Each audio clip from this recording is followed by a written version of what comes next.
اور ایران سے اس وقت بہت افسوسناک خبر آ رہی ہے۔ آپ کو بتا دیں ایران کے سپریم لیڈر آیت اللہ علی خامنئی شہید ہو گئے ہیں اور باقاعدہ ایران کی میڈیا نے بھی اس بات کی تصدیق کر دی ہے۔ آپ کو بتا دیں کہ ایران کے سپریم لیڈر آیت اللہ علی خامنئی نے کہا تھا کہ وہ شہادت تو قبول کریں گے لیکن جھکنا نہیں قبول کریں گے، اور ٹھیک ویسے ہی آخری دم تک وہ دشمنوں کے خلاف ایک طرح سے لڑتے رہے، امریکہ اور اسرائیل کے خلاف ایک طرح سے آواز بلند کرتے رہے اور پوری مضبوطی کے ساتھ وہ ایک طرح سے کھڑے رہے، لیکن انہوں نے جھکنا قبول نہیں کیا۔ حالانکہ اب ان کی شہادت کی خبر آ رہی ہے، اور خبر یہ بھی ہے کہ ان کی بیٹی اور ان کے جو ناتی ہیں ان کی بھی شہادت اس حملے میں ہوئی ہے۔ دراصل کل جب پہلا حملہ ہوا تھا اسرائیل اور امریکہ کی طرف سے، وہ اسی گھر پر ہوا تھا، اسی کمپاؤنڈ میں یہ حملہ ہوا تھا جہاں پر خامنئی دراصل موجود تھے، کیونکہ اسرائیل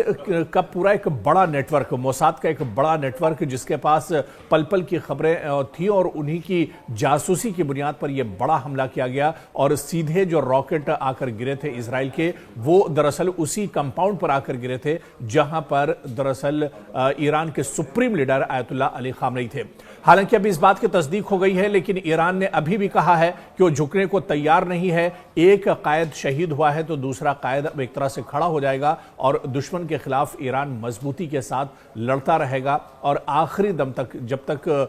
خون کا ایک قطرہ ان میں موجود ہے وہ دشمن کے خلاف ایک طرح سے لڑتے رہیں گے۔ اور اس بیچ آپ دیکھیں کہ ایک طرف جہاں ایران کے سپریم لیڈر آیت اللہ علی خامنئی شہید ہو گئے، لیکن دوسری طرف آپ دیکھیں کہ ایران لگاتار اٹیک کر رہا ہے۔ ایران لگاتار پورے مشرق وسطی میں جہاں پر امریکہ کے ایئر بیسز ہیں، امریکہ کے جہاں پر سیکیورٹی فورسز کے جوان موجود ہیں، ان پورے علاقوں کو ایران دراصل نشانہ بنا رہا ہے۔ ان تمام ٹھکانوں کو نشانہ ایران کی طرف سے بنایا جا رہا ہے جو امریکہ کے ایئر بیس ہیں، اور اس کے علاوہ اسرائیل کے تل ابیب اور حیفا پر بھی ایران کے میزائل آ کر گرے ہیں۔ یعنی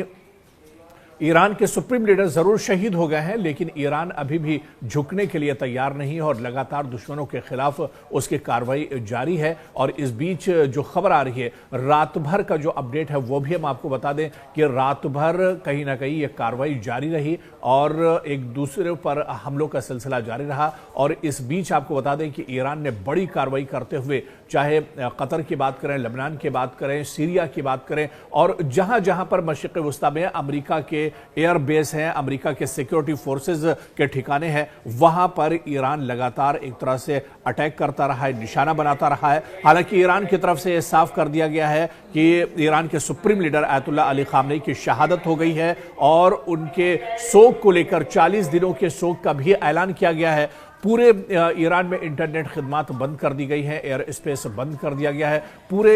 ایران میں ایک طرح سے غم کی لہر دوڑ گئی ہے۔ لیکن ایران کی طرف سے یہ بھی اعلان کیا گیا ہے کہ ظلم برداشت نہیں کیا جائے گا۔ اور حالانکہ ایران کے سپریم لیڈر علی خامنئی ضرور شہید ہو گئے ہیں، لیکن دوسری جو لیڈرشپ ہے، دوسری جو قیادت ہے، وہ اب ایک طرح سے اٹھ کر کھڑی ہوگی، اور کہیں نہ کہیں دشمن کے سامنے ایک مضبوط جواب دشمن کو دیا جائے گا۔ اور یہی وجہ آپ دیکھیں کہ پوری پلاننگ کے ساتھ، پوری جو معلومات تھی اس کے بیس پر یہ بڑا حملہ اسرائیل اور امریکہ کی طرف سے ضرور کیا گیا، لیکن اس حملے کے بعد بھی ایران ٹوٹا نہیں ہے، ایران پوری مضبوطی کے ساتھ کھڑا ہے۔ اور ایران کی طرف سے یہ خبریں بھی آ رہی ہیں کہ ایران نے دراصل ابھی اپنے جو بڑے ہتھیار ہیں، جو جدید اور خطرناک ہتھیار ہیں، ابھی ان کا استعمال نہیں کیا ہے، اور دشمن اگر اسی طرح سے اپنی ناپاک حرکتیں کرتا رہا تو ایران ایک طرح سے مجبور ہوگا، اور ایران کے پاس جو اور خطرناک ہتھیار ہیں انہیں ایک طرح سے دشمن پر آزمانا ایک طرح سے پڑ سکتا ہے۔ اور اس بیچ آپ کو بتا دیں کہ ایران کی صلاحیتوں کی اگر بات کریں، یا پھر ایران کے اس وقت مشکل آزمائش سے گزر رہا ہے، اور سب سے بڑا سوال دراصل مشرق وسطی کی وہ طاقتیں ہیں، وہ عرب ممالک ہیں جو مشرق وسطی میں ہیں، لیکن وہ اس وقت ایران کے ساتھ ایک طرح سے نہیں کھڑے ہیں۔ اور بڑا سوال یہ اٹھتا ہے کیا اس لڑائی میں ایران ایک طرح سے تنہا ہو گیا ہے؟ حالانکہ اس لڑائی سے پہلے اس کشیدگی اور اس دباؤ کے بیچ آپ دیکھیے کہ چین اور روس لگاتار ایران کے رابطے میں تھے، لیکن بڑا سوال یہ ہے کہ آیت اللہ علی خامنئی